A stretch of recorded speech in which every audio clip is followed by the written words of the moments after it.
वाल्मीकि रामायण के अनुसार पौराणिक काल में माली, सुमाली और मलेवर नाम के 3 क्रूर दैत्य भाई हुआ करते थे। इन तीनों ने ब्रह्मा जी की घोर तपस्या की, जिससे प्रसन्न होकर ब्रह्मा जी ने उन्हें बलशाली होने का वरदान दिया। वरदान मिलते ही तीनों स्वर्गलोक, पृथ्वीलोक और पाताललोक में देवताओं सहित ऋषि मुनियों और मनुष्यों पर अत्याचार करने लगे। इनका अत्याचार जब काफी बढ़ गया तब ऋषि मुनि और देवतागण भगवान विष्णु के पास गए और उनसे तीनों दैत्य भाइयों के अत्याचार की व्यथा सुनाई। इस पर भगवान विष्णु ने कहा कि मैं इन दुष्ट राक्षसों का अवश्य विनाश करूंगा। उधर यह बात जब माली, सुमाली और मलेवन ने सुनी तो उन्होंने अपनी सेना को लेकर इंद्रलोक पर आक्रमण कर दिया। इस पर भगवान विष्णु इंद्रलोक आकर राक्षसों का नरसंहार करने लगे। भगवान विष्णु रण क्षेत्र में आने के कुछ क्षण बाद ही सेनापति माली सहित बहुत से राक्षस मारे गए और शेष लंका की ओर भाग गए। उसके बाद शेष बचे हुए राक्षस सुमाली के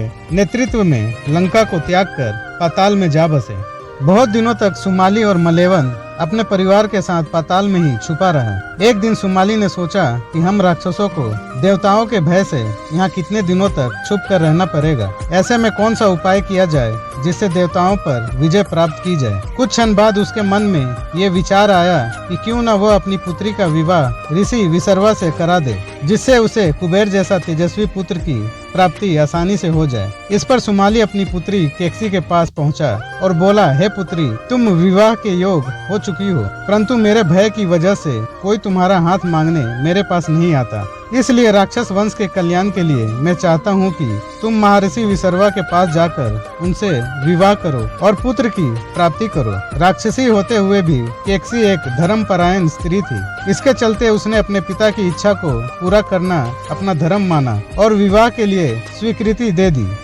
इसके बाद केकसी महर्षि विसर्वा से मिलने पाताल लोक से पृथ्वी लोक चल पड़ी। महर्षि विसर्वा के आश्रम तक आते आते शाम हो चुकी थी।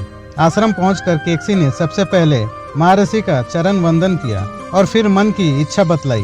इस पर महर्षि विसर्वा ने कहा, हे भद्रे, मैं तेरी ये अभिलाषा पूर्ण कर दूंगा, किंतु तुम कुबेला में मेरे पास आई हो, अतः मेरे पुत्र क्रूर कर्म करने वाले होंगे। उन राक्षसों की सूरत भी भयानक होगी। महर्षि विसर्वा के वचन सुन केकसी उनको प्रणाम कर बोली, आप जैसे ब्राह्मणवादी दौर में ऐसे दुराचारी पुत्रों की उत्पत्ति नहीं चाहती, अतः आप मेरे ऊपर कृपा करें।